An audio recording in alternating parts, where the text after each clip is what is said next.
illness will arise when these 7 dimensions are not all adopted, right? So, like I said, I already told you what those 7 dimensions are. So you want to make sure that the person is able to fulfill all those 7 dimensions neutrally or at the optimal state, or even better. So what can influence an individual's response to illness?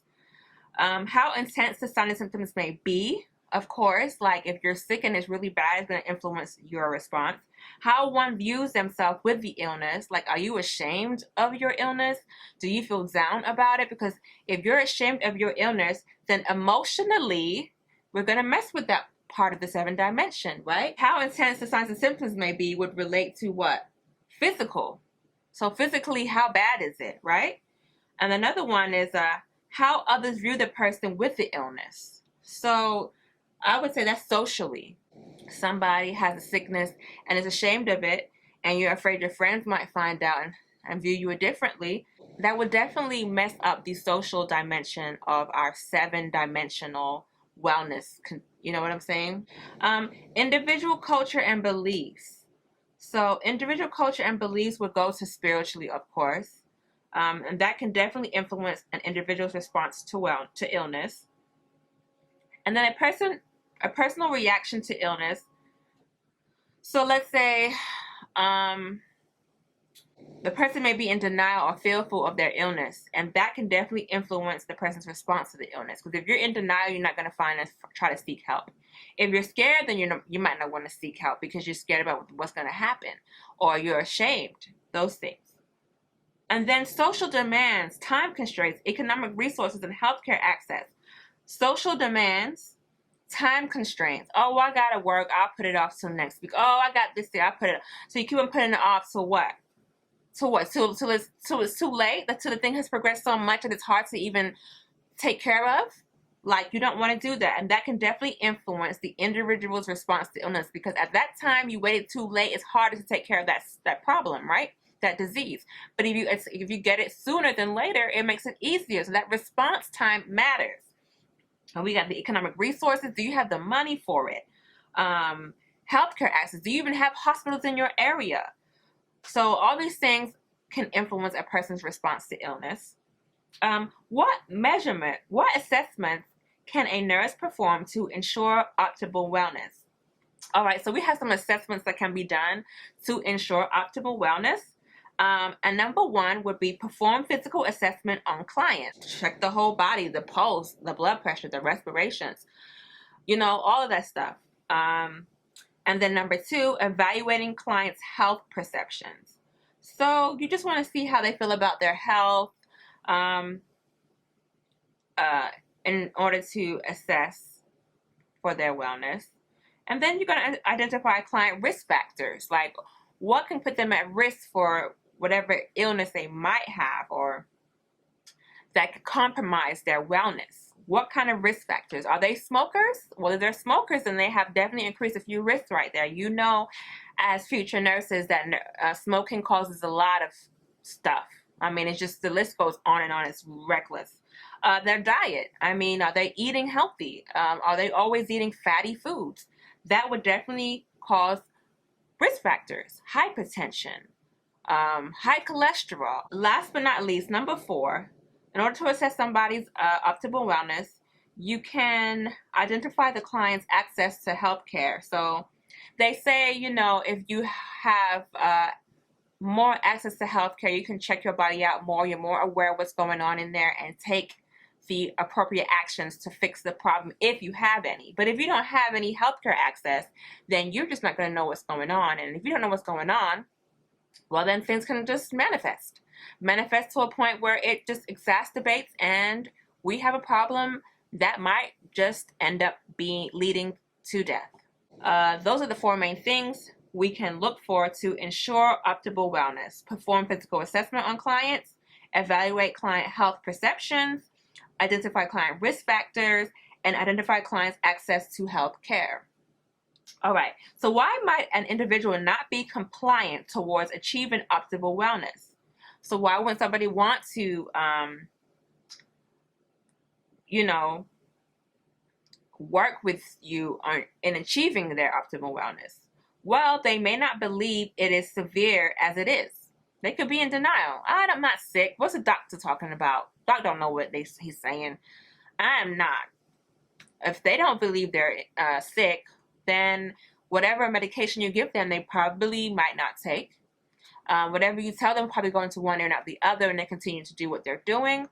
Or they need treatment very soon or urgently. They might not do what they need to do, and negative things could arise. What's another one? They may not trust the provider. Like I just said, they might not trust the doctor in general. They may not believe in the prescribed therapy. So like one bad experience may cause them not to trust any other provider and follow their advice and treatment. Number 3, they may not believe in the prescribed therapy. I know a lot of Chinese people, they believe in acupuncture for pain and things like that. They have their own system and beliefs, and they might not do what we're just normally used to. They may not have the support system to encourage them or support them. So the support system is really big when it comes to seeking help and getting the motivation that you need to go ahead and get it done. And that also helps with not being shameful of your situation and getting some help. They may be used to being the family caregivers and neglect their self needs. So that could be another reason why they would not be compliant towards wellness or compliant towards achieving optimal health. Oh, you're taking care of so-and-so that you do not have time for yourself. You don't exercise because you're too busy taking care of so-and-so. You know what I'm saying? You always put yourself to the back burner and put other people before you, and that messes up your health and your wellness. And then you might have financial complications. Oh, because I don't have any money, I'll get the dollar burger from McDonald's. I can't afford vegetables and fruits. Do you know how expensive that is? I ain't got that kind of money. So that could be a reason why they can't get to their optimal wellness. Or you're in school and reading books all day. You don't have time to exercise. That's always my excuse, but I gotta change it. Because honey has gained some weight. Okay, I have gained a lot of weight. I don't even know. I want to talk about it. All right, this is the last question on my Quizlet. I guess I just stopped here. A patient in denial. Let's see. The last one on here is a patient in denial of a diagnosis may seem to reflect a lack of awareness. Example, patient just been informed of breast cancer and asked for a second opinion because they do not feel a lump. So this statement of denial reflects lack of understanding because mammogram has detected the mass, which may or may not be palpated. This is why mammograms are taken annually for early detection. By the way, I want to show you guys my book holder because this mess has changed my freaking life. It's so cool. Like can y'all see? Yeah. And then it has these things right here. These are the things that keep the pages together. It's the coolest thing ever. I need to do a video on supplies that I got for nursing school, and then because this book holder was amazing. By the way, I don't even use books anymore because in nursing school you know that you is not going to be carrying books all around, and copying and pasting notes onto Microsoft or something else is faster than writing it because I don't have time to write because of all the classes that I have. But for the ATI book, I got to start using my book holder. And when I say I love it, it's just better on the neck. You don't want to keep putting your neck down, putting pressure down here because it can cause headaches and a lot of strain, right? And we do a lot of reading, so love it. I'll do a video. Let me know if you want to see a video on the supplies that I got for nursing school for my first semester. So now that we have talked about the health/wellness assessment, it says here, identifying obstacles to compliance and adherence. So basically, what are the obstacles for compliance and adherence? Oh, we already talked about that, right? They don't trust their provider. They don't have the family support, financial restrictions, blah, blah, blah. So we already did that. Nursing care. Evaluate the health needs of a client and create strategies to meet those needs. So as a nurse, if we do have somebody like this, we're going to find ways, of course, we're going to intervene and give them options to give them a better state of living. We want to uplift their 7 dimensions so they can be optimally well, right? So interventions would be to provide resources to strengthen coping abilities. We're going to identify and encourage use of support systems during time of illness and stress. Go ahead, tell your mother, your father, your boyfriend, your husband, whatever, whoever can support you emotionally, go for it. Because like I said, emotion is part of one of the 7 dimensions of wellness. And so emotionally, you're going to need that support, correct? And socially, if people are on board with you and are accepting, that would really help as well, right? You need social interaction. You don't want to stay at home sick and just mourning about your problem when you can have someone who to uplift you and keep you going. What else? Identify obstacles to health and wellness and create strategies to reduce these obstacles, obviously.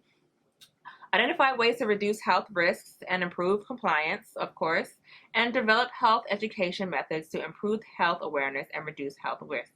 So the first chapter is pretty simple, and I really don't think we're going to get too many questions from chapter 1, to be honest. But I went through it with you guys. It was quick, short, and easy. You could have read through it by yourself. It's not that difficult, but it's here, so you can listen to me if you like.